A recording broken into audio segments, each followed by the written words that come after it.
റൊസാരിയോയിലെ മെസ്സിയുടെ വീടും അവിടുത്തെ കാഴ്ചകളും കണ്ട് മടങ്ങുന്നതായിരുന്നു കഴിഞ്ഞ എപ്പിസോഡിൽ നമ്മൾ പറഞ്ഞു നിർത്തിയിരുന്നത്. നമ്മളിപ്പോൾ റൊസാരിയോ മുനിസിപ്പാലിറ്റിയിലാണുള്ളത്. ഇതിനുള്ളിൽ 2 കിലോമീറ്റർ ചുറ്റളവിനുള്ളിലെ കാഴ്ചകളാണ് നമ്മളിന്ന് കാണാൻ പോകുന്നത്. ലോകപ്രശസ്തനായ മറ്റൊരു പോരാളിയുടെ ഓർമ്മകൾ കൂടി ഉറങ്ങുന്ന സ്ഥലമാണ് റൊസാരിയോ. ആ പോരാളിയെക്കുറിച്ച് മുൻപുള്ള എപ്പിസോഡിൽ നമ്മൾ സംസാരിച്ചിരുന്നു. ചെഗുവേരയാണ് ആ പോരാളി. അദ്ദേഹം പിറന്നു വീണ നഗരമാണിത്.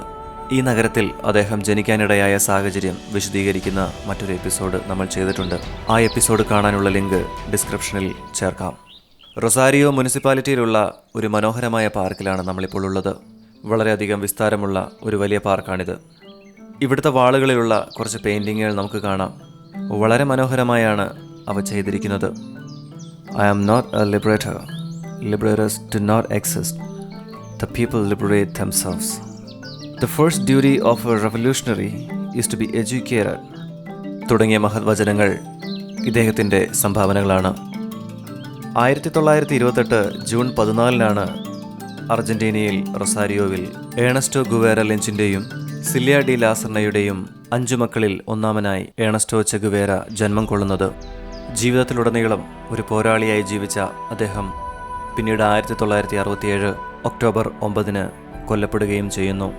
അർജന്റീനയുടെ പതാക ആദ്യമായി റൊസാരിയോവിൽ സ്ഥാപിച്ച സ്ഥലമാണിത്.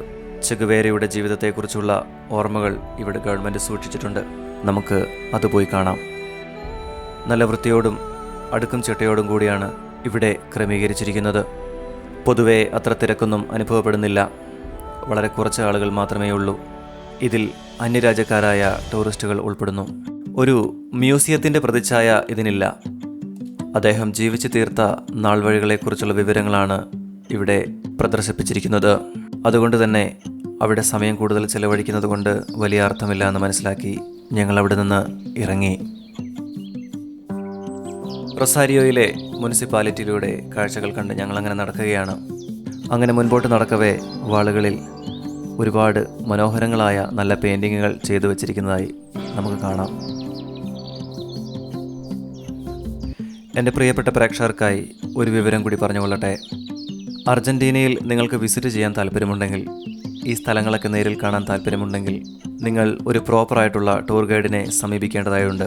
അർജന്റീനയിലേക്കുള്ള യാത്രയുടെ ആസൂത്രണ വേളയിൽ അത്തരത്തിലുള്ള ബുദ്ധിമുട്ടുകൾ ഞാൻ അനുഭവിച്ചിരുന്നു. കഴിഞ്ഞ എപ്പിസോഡിൽ ഞാൻ പറഞ്ഞിരുന്നതുപോലെ തന്നെ അന്യനാട്ടുകാരായ ആളുകൾക്ക് ഈ തെരുവിലൂടെ ഇറങ്ങി നടക്കുക അത്ര നിസ്സാരമായ കാര്യമല്ല. അത്തരം കാര്യങ്ങളിൽ നമ്മളുടെ സുരക്ഷ കൂടി ഉറപ്പാക്കുന്ന ആളായിരിക്കണം നമ്മുടെ ടൂർ ഗൈഡ്. അർജന്റീനയിൽ പോകാൻ താല്പര്യപ്പെടുന്നവർ ഞങ്ങളുമായി ബന്ധപ്പെട്ടാൽ പോകുന്നതിനെക്കുറിച്ചും ടൂർ ഗൈഡിനെക്കുറിച്ചുമൊക്കെയുള്ള നിർദ്ദേശങ്ങൾ നൽകാം. ഏണസ്റ്റോ ചെഗുവേരയെക്കുറിച്ചുള്ള വിവരങ്ങൾ സൂക്ഷിക്കുന്ന മറ്റൊരു സ്ഥലമാണിത്. അതും സന്ദർശിക്കാൻ ഞാൻ തീരുമാനിച്ചു.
അദ്ദേഹത്തിൻ്റെ പഴയകാല ചിത്രങ്ങളും കയ്യെഴുത്ത് പ്രതികളും അയച്ച എഴുത്തുകളും മറ്റും ശേഖരിച്ച് ഇവിടെ സൂക്ഷിച്ചിട്ടുണ്ട്.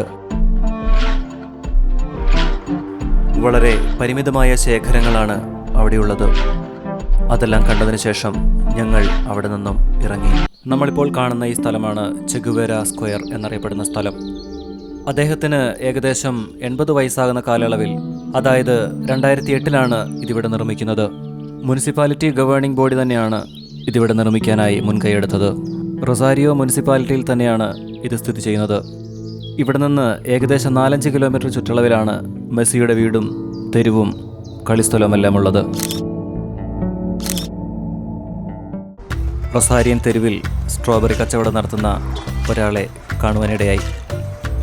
സ്ട്രോബെറികൾ എണ്ണം തിരിച്ച് ഓരോ ഗ്രൂപ്പ് വീതം വളരെ വൃത്തിയായി അദ്ദേഹം അടുക്കി വച്ചിരിക്കുന്നു. ദയനീയ അവസ്ഥയിലാണ് അദ്ദേഹത്തിൻ്റെ കാറുള്ളത്. അർജന്റീന എന്ന വലിയൊരു രാജ്യത്തിൻ്റെ ഏറ്റവും പ്രധാനപ്പെട്ട സ്ഥലങ്ങളിലൊന്നാണ് റൊസാരിയോ. ആ റൊസാരിയൻ തെരുവുകളിൽ ഇപ്പോഴും ദാരിദ്ര്യമുണ്ട് എന്നത് ഒരു വസ്തുത തന്നെയാണ്. ദാരിദ്ര്യമില്ലാത്ത രാജ്യങ്ങളില്ല. ദാരിദ്ര്യമില്ലാത്ത രാജ്യങ്ങളുണ്ട് എന്നത് ഒരു മിഥ്യാധാരണയാണ്. എൻ്റെ ഈ യാത്രകൾ കൊണ്ട് ഞാൻ മനസ്സിലാക്കിയതാണ് അത്. അദ്ദേഹത്തോട് വിട പറഞ്ഞതിന് ശേഷം ഭക്ഷണം കഴിക്കുവാൻ ഒരു റെസ്റ്റോറൻറ്റിലേക്ക് കയറുകയാണ് ഞങ്ങൾ.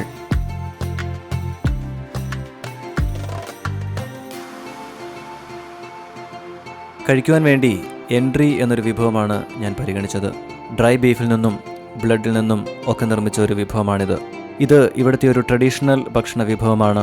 ഇതിൻ്റെയൊക്കെ പേരുകൾ തന്നെ ഉച്ചരിക്കാൻ നമ്മൾ മലയാളികളായുള്ളവർക്ക് കുറച്ച് പ്രയാസമാണ്. ഇതിൻ്റെയൊക്കെ പേരുകൾ എൻ്റെ ടൂർ ഗൈഡ് എനിക്ക് പറഞ്ഞു തരുന്നുണ്ട്. This is chimichurri. Yes. And this one? No, it's opposite. Chimichurri, salsa criolla. Salsa criolla. Crioche. Crioche. വളരെ രുചികരമായ അർജന്റീനിയൻ ട്രഡീഷണൽ ഭക്ഷണം. അത് കഴിച്ചിറങ്ങിയതിന് ശേഷം നമ്മൾ യാത്ര തുടരുകയാണ്. ഈ യാത്രയുടെ ഈ എപ്പിസോഡ് ഇവിടെ അവസാനിക്കുന്നു. പക്ഷേ യാത്രകൾ അവസാനിക്കുന്നില്ല. നമ്മുടെ അടുത്ത യാത്ര മറഡോണയുടെ വീട്ടിലേക്കാണ്. അതിനുശേഷം ബൊക്ക സ്റ്റേഡിയം. മറഡോണയുടെയും മെസ്സിയുടെയും എല്ലാം കാൽപാദം പതിഞ്ഞ സ്ഥലമാണ് ബൊക്ക സ്റ്റേഡിയം. മുൻപോട്ടുള്ള നമ്മുടെ യാത്രയിൽ ഐ ട്രാവൽ ഫാമിലിയോടൊപ്പം ചേരാൻ ഈ ചാനൽ സബ്സ്ക്രൈബ് ചെയ്യുക. നന്ദി.